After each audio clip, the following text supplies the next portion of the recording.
ఒక్కొక్కసారి వంట ఏం వండాలో కూడా మన ఇంట్లో మనకే కన్ఫ్యూజ్ వస్తుంది.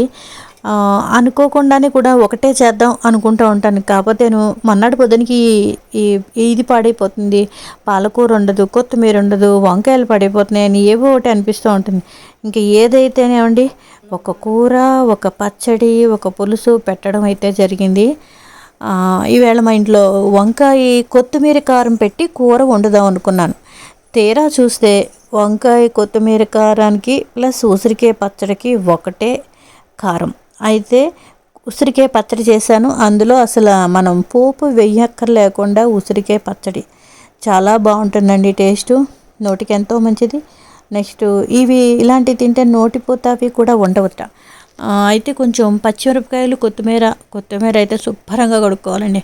ఈ విధంగా మిక్సీ ఆడేసుకున్నాను. వంకాయ కూర వండుదాం అనుకున్నాను. కాకపోతే మీకు మన వంకాయ కూరలోను కారం మీకు ముందర వీడియో కూడా పెట్టానండి. ధనియాల కారం చేసుకున్నాను కదా, ఆ కారం అయితే కొంచెం స్టోర్ చేసుకుంటున్నాను. బీరకాయ కూర మీకు ఫుల్ వీడియో కూడా పెట్టాను.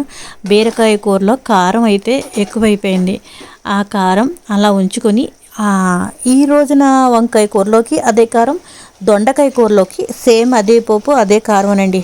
ఇప్పుడు నేను వంకాయ కూర ధనియాల కారం పెట్టి ఈ విధంగా అయితే వండేసుకొని పక్కన పెట్టేస్తాను. మనం ఇంట్లో ఇలాగే అవుతూ ఉంటుంది. కానీ నేను ఎక్కువ వండట్లేదని అనుకుంటారు. మాకు ఇద్దరు ముగ్గురు అంటే ఎక్కువ కూడా తినరు. అందుకని నేను ఎప్పుడు కూడా పావు కేజీ మించి ఎప్పుడు ఏ కూరలో కూడా వండనండి. చూపించే ఐటమ్స్ అన్నీ కూడా అలాగే ఉంటాయి. ఇప్పుడు ఇంకా ఉసిరికాయ పచ్చడి చెప్పాను కదండి, పాత ఉసిరికాయ పచ్చడి ఇంకా లాస్ట్ అయిపోయింది. అయితే మళ్ళీ నెక్స్ట్ ఇంకో కార్తీక మాసం వచ్చిందంటే మనకి ఉసిరికాయలు వచ్చేస్తాయని అర్థం. ఇంకా ఈ ఉసిరికాయ పచ్చడికి కొంచెం నిలవ పచ్చడి కాబట్టి ఉప్పు ముందరే ఆల్రెడీ ఉంటుంది కాబట్టి ఉప్పు వేయవలసిన పని లేదు. పచ్చిమిరపకాయలు, కొత్తిమీర వేసేసుకుని మిక్సీ ఆడేసుకొని, నిమ్మకాయలు అయితే మాత్రం చక్కగా నేను వేసుకుంటాను. ఉసిరికాయ పులుపు వేరు, నిమ్మకాయ పులుపు వేరు కదా. ఈ కొంచెం తోటకూర పులుసు కూడా పెట్టేశాను పక్కన. తోటకూర పులుసు ఏముందండి, చాలా చిక్కగా పెడతాను. అటు కూర కాకుండా ఇటు పులుసు కాకుండా తోటకూర పులుసు అయితే ఈ విధంగా నేను కొంచెం చింతపండు అవి వేసి పెట్టేశాను. మరుగుతూ ఉంటుంది. కూర అయిపోయింది. ఉసిరికాయ పచ్చడి ఇలాంటి గాజు సీసాల్లో ఉంచుకుంటేనే టేస్ట్గా ఉంటుందండి. ఏ పచ్చడి అయినా కూడాను. మామూలు ప్లాస్టిక్ వాటిల్లో పెట్టింది పచ్చడి అస్సలు బాగోట్లేదు. అయితే నేను ఇంకో ఉసిరికాయ పచ్చడి మిక్సీ చేయడం అయిపోయింది. కొంచెం నిమ్మకాయ పిండేసుకున్నాను. చక్క పుల్లగా బాగుంటుంది. నెక్స్ట్ ఉసిరికాయ పచ్చడి కూడాను మొదటి అన్నంలో మొదటి ముద్ద తింటాం అంతే అండి. ఎందుకంటే మీకు చెప్పాను కదా, రాత్రిలప్పుడు తినకూడదట, పాము కనపడదని అంటారు. మరి ఏమిటో తెలియదు కానీ ఈవేళండి నా మెను ఇది: తోటకూర పులుసు, ఉసిరికాయ పచ్చడి, వంకాయ ధనియాల కారం పెట్టి కూర, వైట్ రైస్, ఆ పైన ఒక చిక్కటి కమ్మటి పెరుగండి. చాలా చాలా బాగుంటుందండి. పెరుగు లేనిది ఏమిటో తిన్నట్టు ఉండదు. మజ్జిగ అయినా సరే, పెరుగైనా సరే, పెరుగు కన్నా కూడా మజ్జిగ ఆరోగ్యం. అందుకని కొంచెం ఇది మేము ఇలా గట్టిగా ఉన్నా గడ్డ పెరుగు వేసేసుకుంటాం. లేదంటే మజ్జిగ పలచగా చేసుకుని మజ్జిగలా వేసేసుకుని రైస్లో అయితే మాత్రం ఈ విధంగా తింటామండి. ఈవేళ నా మెను ఇది. మీకు వీడియో నచ్చితే లైక్ చేయండి, షేర్ చేయండి, సబ్స్క్రైబ్ చేయండి. ఈవేళ నా వంటలు మార్నింగ్ మెను అంట ఒకటి అయితే, సాయంత్రం అయ్యేసరికి మళ్ళీ ఏం చెయ్యాలా అని రోజు ఆడవాళ్ళందరికీ ఇదే ప్రాబ్లం అండి.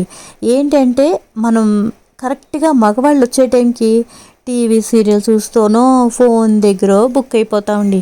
వాళ్ళు వచ్చేసరికి కష్టపడి అలసిపోయి వచ్చిన వాళ్ళకి ఏమనిపిస్తుందంటే, వీళ్ళు ఇంట్లో కూర్చుని బాగానే ఉన్నారు కదా అనుకుంటారు. నిజంగా ఆడవాళ్ళు చేసే ఈ వర్క్ ఫ్రమ్ హోమ్ ఉందే చాలా ఎక్కువ అండి. వాళ్ళకి అస్సలు తెలీదు, అర్థం కాదు. చెప్పినా కూడా వినే ఇది కూడా వాళ్ళకు ఉండదు. ఒక్కొక్కళ్ళు మగవాళ్ళకైతేను మనం ఏదో టైంని ఇలా చేసుకుంటానంటాం. కానీ మనమంతా ఈ పనంతా ఆపేస్తే ఒక్క రోజున వాళ్ళైతే అస్సలు చేయలేరు. అలా అనిపిస్తూ ఉంటుంది. అలా ఒక్కొక్కసారి పేరెంట్స్, తండ్రులు ఉంటే ఒక పూటైనా తల్లి దగ్గరికి వెళ్ళి తినేవాళ్ళమే అనే బాధ నాకైతే వస్తుందండి. ఎందుకంటే నాకు మా అమ్మగారు మా చిన్నప్పుడే పోయారు. ఒక్కొక్కసారి అందరినీ చూస్తే నాకు బాధగా ఉంటుంది, లేరు అని. కానీ మనం ఇంట్లో ఎలాగ తప్పదు కదా మనకి చేసుకోవడం. మన పిల్లలకి మనం చేయాలి కదా.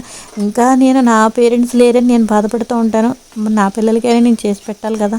ఆ విధంగా నేను చేసుకుంటూ ఉంటాను. పిల్లలు చిన్నప్పుడైతే చాలా రకాలు చేస్తూ ఉంటారు పేరెంట్స్ అందరూ కూడాను. ఇప్పుడు కొంచెం పెద్దవాళ్ళు అయిన తర్వాత ఇంక వాళ్ళు వేరే టేస్ట్‌లకి అలవాటు పడుతూ ఉంటారు. అంటే మనం చేసే ఈ పాతకాలపు వంటలు అనేవి మ్యాక్సిమం చాలా తక్కువ. అయితే ఇప్పుడు నేను ప్లెయిన్ పాలకు చేస్తున్నాను కదండీ! ఇందులో చిల్లీ పేస్టు మీకు చూపించాను. ఈ చిల్లీ పేస్ట్ ఏంటంటే చైనీస్ వాళ్ళది చిల్లీ పేస్ట్ అండి. మా అబ్బాయి ప్రిపేర్ చేశాడు. అవి ఇంట్లో స్టోర్ చేసుకొని పెట్టుకున్నాను. చాలా మటుకు మ్యాక్సిమం రోజు కొంచెం కొంచెం ఈ మసాలా కూరలు ఇలాంటివి ఏమైనా వండేటప్పుడైనా సరే, చపాతీ కూరలు వండేటప్పుడు, బిర్యానీ కూరలు వండేటప్పుడు ఒక్క హాఫ్ స్పూన్ వేసుకుంటే సరిపోతుందండి. 5గురికి, నలుగురికి వస్తుంది ఆ కర్రీ. అలాగా హాఫ్ స్పూన్ వేసి చేస్తే కారం అయితే అదిరిపోతుందండి. అలా చేసుకొని పెట్టుకుంటే సరిపోతుంది. ఒక్కసారి మీకు ఆ వీడియో కూడా నేను ఎప్పుడు ఫుల్ వీడియో కూడా ఎలా చేశాను అన్నది పెడతాను. ఇప్పుడైతే ప్లెయిన్ పాలక్ కర్రీ వండుతున్నానండి. పన్నీర్ అయితే లేదు. అంటే పన్నీర్ అక్కర్లేకుండా ఇలా కూడా తినచ్చు అనమాట. కొంచెం ఉప్పు, కారం, మసాలా పౌడర్ ఇవన్నీ వేసేసాను. కారం కొంచెం తగ్గించుకుంటే బాగుండేమో అనుకున్నా. ఇవన్నీ చపాతీలోకి ఎంతకి నేను చేసేది. వైట్ రైస్లోకి ఎలాగో బాగోదండి, చపాతీలోకి చేశాను. ఇది నా వంట. పొద్దున్న మెనూ చూశారు కదా. ఈవేళ మార్నింగ్ వంకాయ కూర, తోటకూర పులుసు, ఆ పైన ఉసిరికాయ పచ్చడి. అవి ఇప్పుడు నైట్ ఇవ్వండి. ఇవి ఆడవాళ్ళ కష్టాలు. రోజు మొత్తంలో ఆడవాళ్ళు ఇలాంటివన్నీ చాలా ఫేస్ చేస్తూ ఉంటారు. నేనైతే ఈ వీడియో ఉంది కాబట్టి చెప్పుకుంటున్నాను అంతే, అంతకన్నా ఏమీ లేదు.